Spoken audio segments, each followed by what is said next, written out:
This is MacroVoices, the free weekly financial podcast targeting professional finance, high net worth individuals, family offices, and other sophisticated investors. MacroVoices is all about the brightest minds in the world of finance and macroeconomics telling it like it is, bullish or bearish, no holds barred. Now, here are your hosts, Eric Townsend and Patrick Ceresna. Now let's get to those charts. Listeners, you'll find the download link for the Postgame chart deck in your Research Roundup email. If you don't have a Research Roundup email, it means you have not yet registered at MacroVoices.com. Just go to our homepage, MacroVoices.com, and click on the red button over Charlie's picture that says looking for the downloads. Now let's jump into it. On page 2, Eric, I wanted to just start with this crude oil. What are you thinking here, and how did those EIA inventory numbers come in? EIA inventory came in with a build on crude oil inventories of 1.1 million barrels, but that was the only build on the board. Cushing, Oklahoma, drawing down 1.1 million barrels. Gasoline was the big draw on the board, 6.4 million barrels. Distillates, 3.3 million barrel drawdown. U.S. production, 12.2 million barrels, unchanged. Really been holding that 12.2, 12.3 million barrel level for quite a few months now. So it feels like U.S. production has reached a plateau, and the pattern of growth in U.S. production seems to have ended, at least for now. This week brought us a test of 64.59, which was the 55-month moving average, just about exactly, only traded for just a few minutes and a few cents below that level, briefly. Now we're $6 higher. Does that mean the bottom is finally in on this market? I'm not sure yet. The recession and bank crisis fears seem to be hitting the tape pretty darn hard. But, you know, if you stop and think about it, if we have a banking crisis, that is going to affect funding, and it's going to affect the supply side of oil, probably even worse than it's going to affect the demand side. So the fear that there's a bank crisis that is potentially going to put the banking system at risk, is that really bearish, or is it actually bullish in disguise? We had Pierre Andaranda, very well known crude oil trader and fund manager, saying that he expects $140 crude before this year is out. That would be double today's prices. So we'll see what happens here, but to my eye, it's just about make or break time for the markets. 70.08 was the previous low before we broke down considerably lower last week. Are we going to get back above that level and hold it? If so, maybe the bottom is in and a recovery is beginning. As I'm speaking, it was 70.12 right now. It was below 70.08 as I started with that paragraph, and we're now back above it. So we're right teetering on that level early Thursday morning before the U.S. Open. As far as what happens next, let's wait and see. I think the sentiment is definitely that if this bank crisis gets worse, it's probably going to hit oil worse to the downside. I think that may be a real buying opportunity in disguise. The number I'm looking at, if the market really bails and capitulates here to the downside, would be 58.93, 5893. That's the 100-month moving average. That also would be the $22 measured move, which would be the same as the big move that we had down the last time back on, I think it was November 7th, that WTI had a brief breakout above its 100-day moving average, 100-day continuation chart moving average. Fake breakout, failed, was $22 down. Last time we had the same thing, a fake breakout above the 100-day, only lasted for 1 day and then promptly failed. If we went another $22 down from there, it would be $58, right around that 100-month moving average. So that would be my downside target if this fails again here. But I think it's going to be a question of what happens in terms of perceptions about whether the banking crisis is over or not. And if it turns out that fear of banking crisis takes us down lower, I think that's going to be a buying opportunity, because I think the banking crisis result is going to affect supply more than it's going to affect demand. Yeah, Eric, in my mind, this breakdown in crude oil was a significant technical washout. When all of the major support line along that 72 to 74 level occurred, it obviously spurred all the technicals down, caused a wave of traders to be stopped out. Now we're getting that reaction off of a new support line, which is establishing around $65. To me, there's this old adage of what were previous lows now act as overhead resistance. And while oil was incredibly oversold and due for a bounce, the real information happens when crude oil here trades into the 72, 74 level, whether or not it rejects there, because a rejection means that the prevailing downtrend is not over. Another impulse down could happen that could even go as low as $60 on a next impulse down. Now, for the bulls, they basically just need to clear this level. If we see any meaningful rally that completely wipes out the March sell cycle and we're back into that trade range zone in the mid 70s where all those high volume node zones that were occurring, that would neutralize the sell cycle and be the first chance the bulls have had to really technically reverse this downtrend. Nonetheless, right now, we're going to get the real tell right along that level. But let's move on to the equity markets. I know all of us want to talk about it, but Nick, let's start with you. What levels are you watching on the SPX? The S&P had a crazy move yesterday after the FOMC, Patrick. And again, the support and resistance levels haven't really changed at all. The 4,000 area remains a key area for both the bulls and the bears. Right now, it's acting as resistance. Yesterday, we popped over it temporarily and then pulled back down. Everything that Powell discussed was pretty bearish overall. I wouldn't say anything was bullish. So I'm leaning bear side short term. But either way, the support area is at 38.50. Heaviest open interest for tomorrow's OPEX for the call side is at 4,000. On the put side, it's 3,900. And the expected move for tomorrow's OPEX is plus minus 60 points. So spot right now is 39.50. Upside would be just above that key resistance area of 4,000 at 40.10. And downside would be to around 38.90 or so. So I'm thinking that the market is more vulnerable to the downside here. Looking at potentially the 3,800 area. If we break below that, it's possible we see the lows from October at 3,600 or so. Eric, what are your thoughts here? Well, this is playing out pretty much as I expected, as we've discussed for the last couple of podcasts.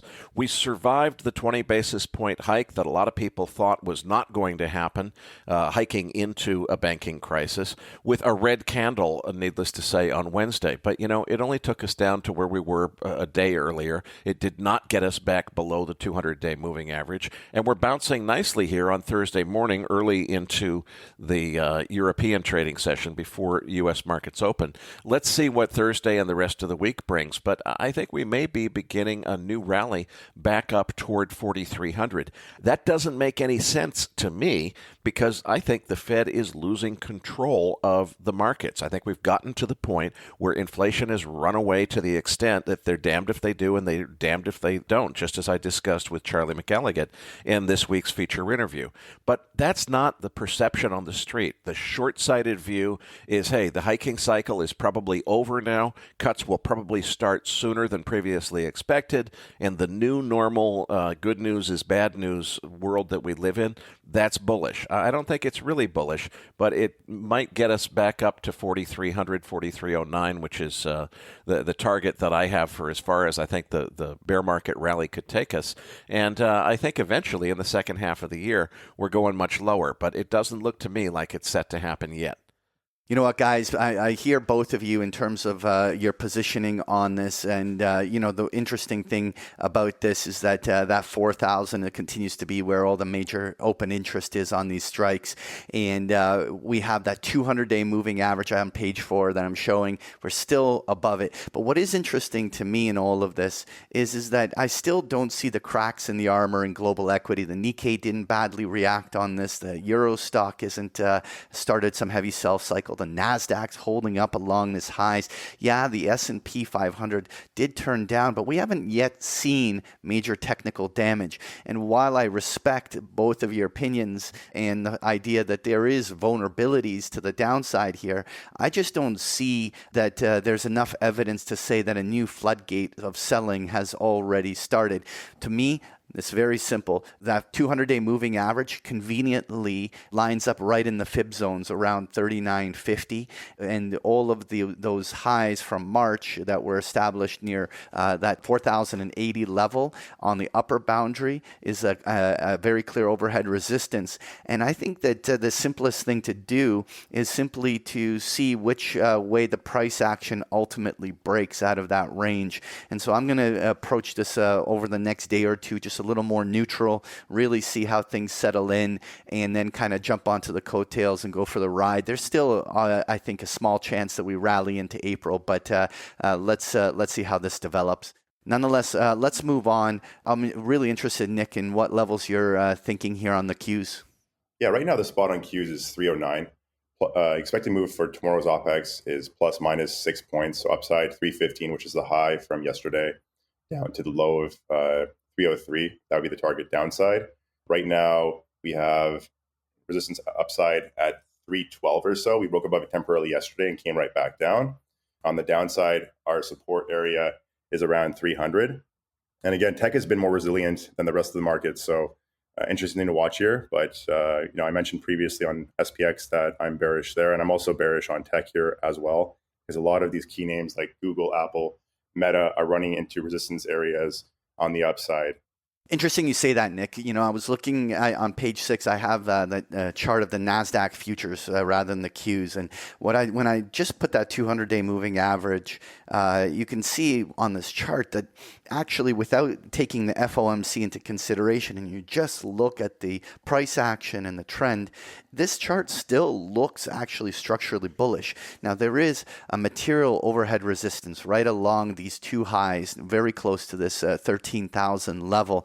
And this is really going to be the interesting puzzle piece to solve as to whether the bulls have the gas in the tank to punch this to a fresh new year high north of 13,000. If we see that, then it just means that a more bearish move in the market is probably going to push into a sell in May and go away window a month or two from now, and there could still be one leg higher. And at the same time, just looking at this chart, it would take a substantial move of over even 1,000 points to even just start doing technical damage to this prevailing trend.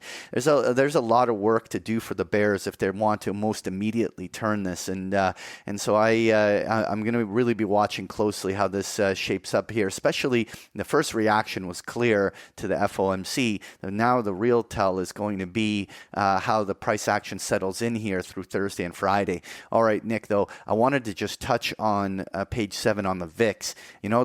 Clearly volatility premiums jumped massively when we were dealing with the first wave of the banking crisis. But in this post-FOMC, there isn't even an uptick on the VIX. What is your take on all of this? Yeah, right now the VIX is down about 5% today on Thursday as I speak, and sitting around 21 right now. So expect to move in the broad markets about 1.25% or so on a daily basis. But again, I've said in the past that support area of 20 is a key area. If we break below it, we could putter around to that 18 mark, in which case your thesis will probably transpire and we'll get some upside in the broad markets. Alternatively, if we push back down again in broad markets and the VIX breaks above 25 quickly, which should be probably my case if we see it break below 3,900 or so on SPX, we could see a push perhaps up to as high as 30 again. But we probably need some kind of catalyst, which will probably be the next earnings season perhaps. Keep in mind also we have PPI data tomorrow, so that could also be a catalyst in the morning as well, pre-market. But key levels to watch are the 20 area for support, 25 for resistance. And again, if we get over 25, chances are we push up to 30 or so. Now, moving on to page 8, we have the US dollar index over here. I'm curious as to your thoughts on this, guys. Well, obviously, we're trending down on the dollar index, both during the lead up to this FOMC meeting and in the aftermath, after the hike. Normally a Fed hike would be bullish for the dollar, but a lot of people are convinced that this was the last hike. That certainly is what rate curves are forecasting, is that this was the last hike. The hiking cycle is ended now, and pretty soon they'll start cutting. I am not persuaded of that. It's true that they changed the FOMC statement language to say that, I don't remember exactly what the wording is, but it was essentially changing it from, we think we're going to do more hikes to it may be necessary to do more hikes. They're still leaving the door open to say this is inflation data dependent. If the data says inflation is still a problem, I'm not convinced that they're done hiking. But I think the market is convinced they're done hiking, and that's the reason that we're seeing the lower dollar. The big test, though, would be getting through support at 100 on the Dixie. If we start trading below 100 and stay there for a few days, okay, that says to me that really a bigger move is on to the downside. I wouldn't be surprised, though, if we get down to the bottom of a trading range. The market realizes that maybe hikes are not completely off the table after this meeting. Maybe May 2nd could be another hike if inflation continues to misbehave. And if that expectation comes into the market consciousness, then I certainly think we could see another move back up toward 106 or so. So let's wait and see what happens. Yeah, Eric, for me, it was really interesting that the U.S. dollar index traded right down to the 103 level going into the FOMC meeting. And that's not only where the fib retracement zone is, but it lines up with 108 level on the euro and a number of other key currency levels on everything from the pound and the U.S. dollar yen. And what clearly was a significant technical break of these kind of levels on the dollar. It was sort of, in my mind, the make it or break it level of where if the dollar was going to have another bull impulse, that's a level that it should have held. And so with this breakdown, it does open that window for a retest of those previous lows in February. And the interesting part is that this is where we have some, cross current, because generally a U.S. dollar that is weakening acts as a tailwind to risk assets. And so here we have a equity market that is starting to get nervous, but a dollar that certainly isn't pushing back on the equity markets holding in here. Now, if that's the case, guys, what impact does this have on gold? Well, I added significantly to my longs on the dip down to 1935. I'm glad that I did. Now, so far, the market is just responding to expectations that the market thinks this was the last hike and that cuts are coming. And in terms of real yields, that should be good for gold. I see it as bigger than that. I think that for the last 10 years, we've been living in this post-great financial crisis new normal where bad news is good news and everything is driven by easy money policy from central banks. We've gotten to the point now where inflation, assuming, of course, if inflation proves to be completely transitory and just goes away, as Mike Green and Alex Gurevich have suggested, then I'm just going to be proven wrong on this one, and you can't be right about everything. But if I'm right that inflation is here to stay, then we've reached a point where the Fed now is not able to fight inflation the way they need to because they know that they'll break something else if they continue to do that. So I think we're getting to a point where the Fed is losing its ability to control markets through easy money policy. Once the broader market figures out that that's really what's going on here, I think that's incredibly bullish for gold. But, we'll see whether or not I'm right about inflation. If I've got the inflation call wrong, that's going to invalidate everything I just said.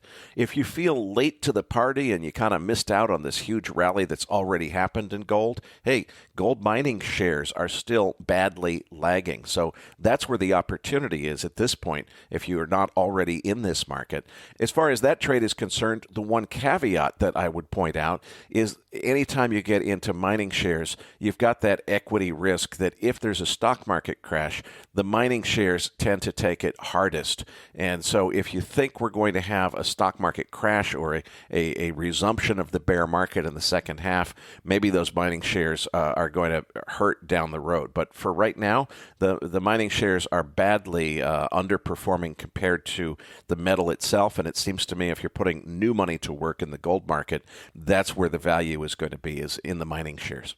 You know, what's interesting is that outside of the impulse on Bitcoin, it's very hard to find something else in the global macro space that has had as strong of an impulse in the last 2 weeks as gold's breakout. Now, the interesting thing is that we are now trading not only above the February high, but around this huge psychological round number of 2,000. Going back to that March of 2022, when we did break above 2,000, it held only for a day. It was just one big momentum burst that almost immediately reversed. And so we have not seen any significant or meaningful price action north of 2,000. And here we are with the gold bulls having an opportunity to break out that zone. It is going to be so interesting to see whether or not this time around gold has the strength and momentum to break out, because that could cause in itself a substantial headline sentiment shift and could drive flows that could see gold easily make it to 21 or 2,200. Nonetheless, this 2,000 round number is right here, right now, and I'm going to be watching that really closely to see what happens there next.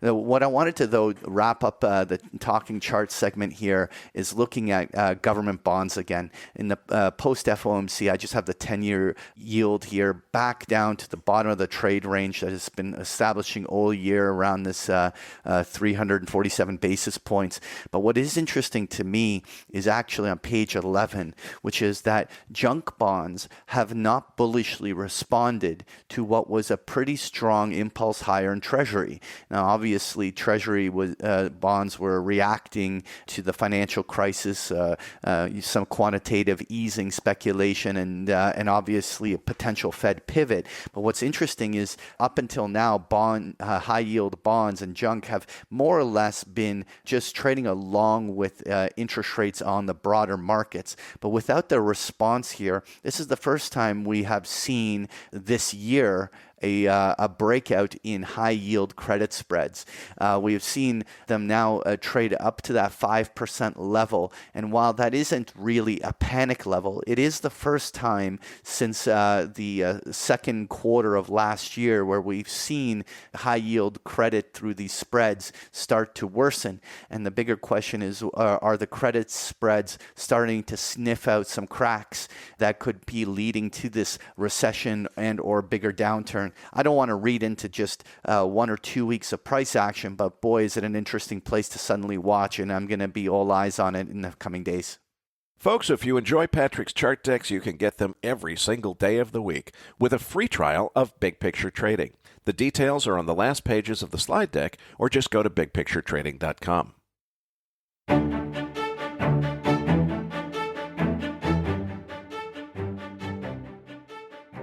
That concludes this edition of MacroVoices. Be sure to tune in each week to hear feature interviews with the brightest minds in finance and macroeconomics. MacroVoices is made possible by sponsorship from BigPictureTrading.com, the Internet's premier source of online education for traders. Please visit BigPictureTrading.com for more information. Please register your free account at MacroVoices.com. Once registered, you'll receive our free weekly Research Roundup email containing links to supporting documents from our featured guests and the very best free financial content our volunteer research team could find on the internet each week. You'll also gain access to our free listener discussion forums and research library.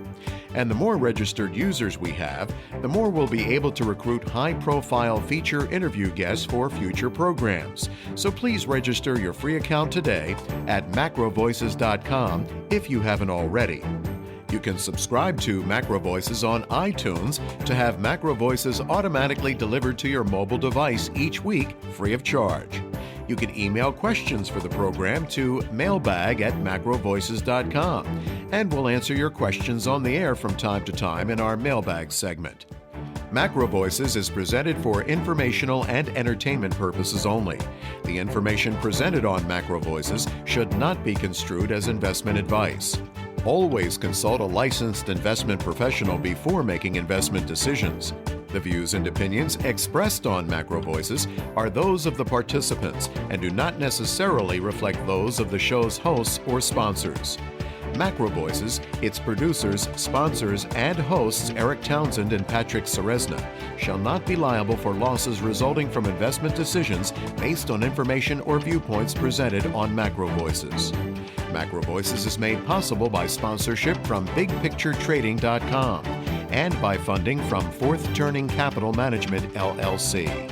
For more information, visit MacroVoices.com.